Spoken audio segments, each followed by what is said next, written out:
So thank you so much, Tripti ji, for this informative session today.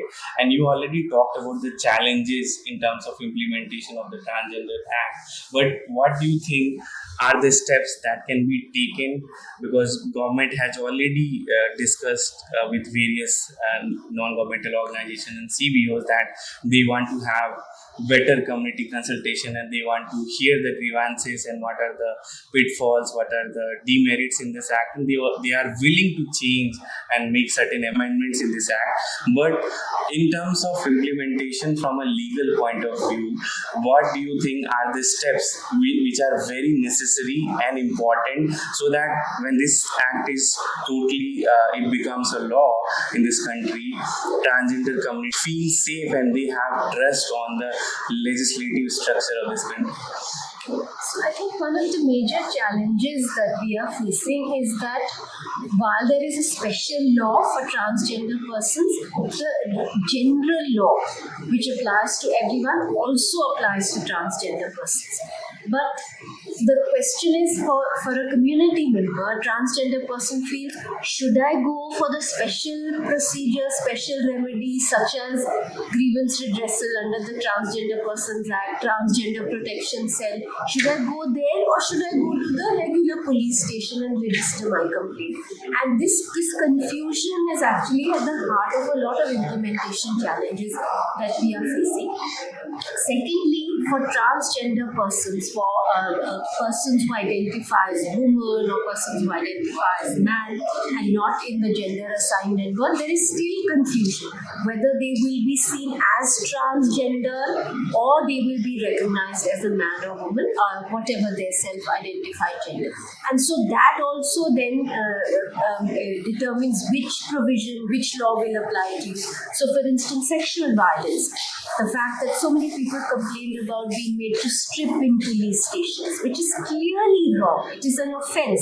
But should I proceed under the Transgender Persons Act, under Section 18, where the punishment is very small, or should I proceed under the IPC, which has clauses where specific to women about outraging modesty of women and disrobing and those clauses? So, wo confusion ke beech mein people are neither here nor there. So, I think this is one issue that needs to be resolved on an urgent basis. Whether it can be clarified by the government, whether it requires legislative change or orders or directions of the court is an open question.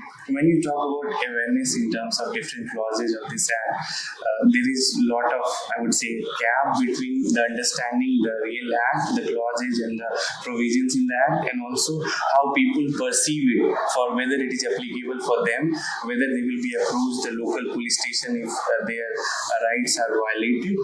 So in terms of awareness, what do you think can be done by organizations like Alliance India and various other non-governmental organizations, also government players, so that people are aware about that act? Because if you are not aware about that act, you will not have any issue with that act. But if you are aware and the roadblocks that you can see when it is implemented, then it makes it very important that how to do that, like what is the next step. So what do you think can be done?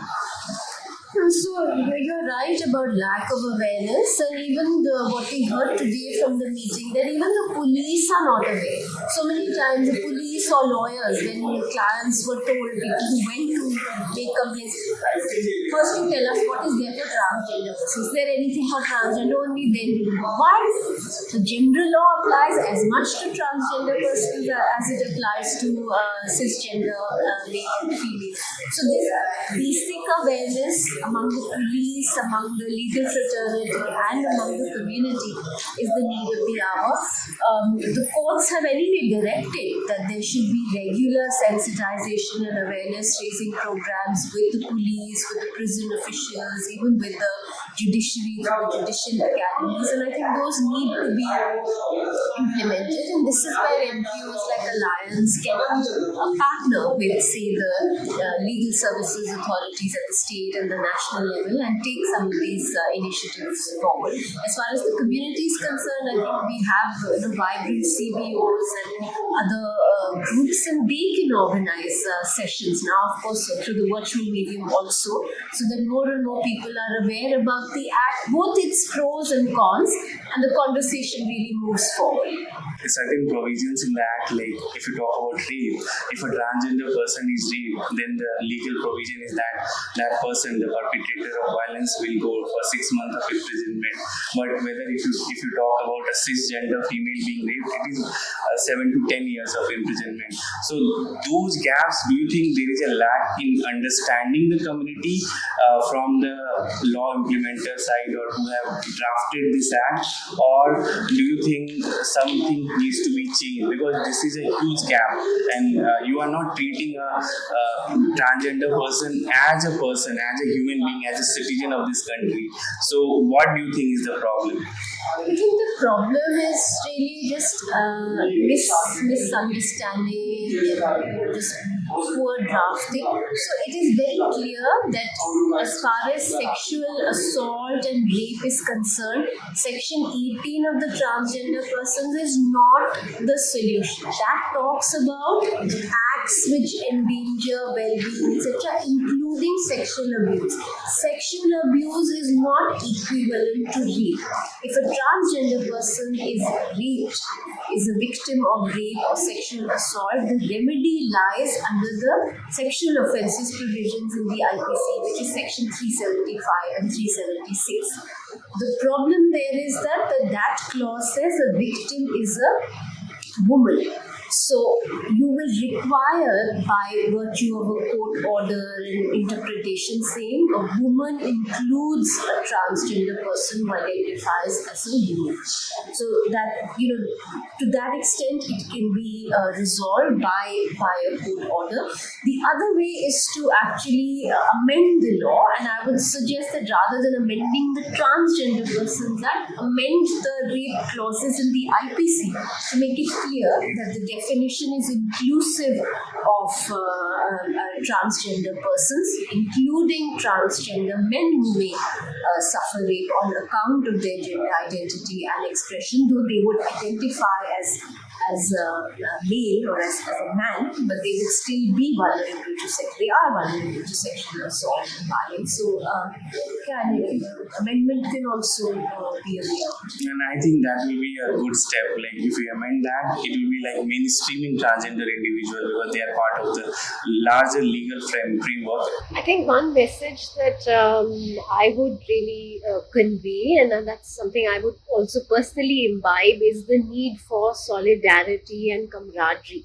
I think, whether it's women, whether it's transgender persons, whether it's other marginalized communities, we can't be fighting amongst each other.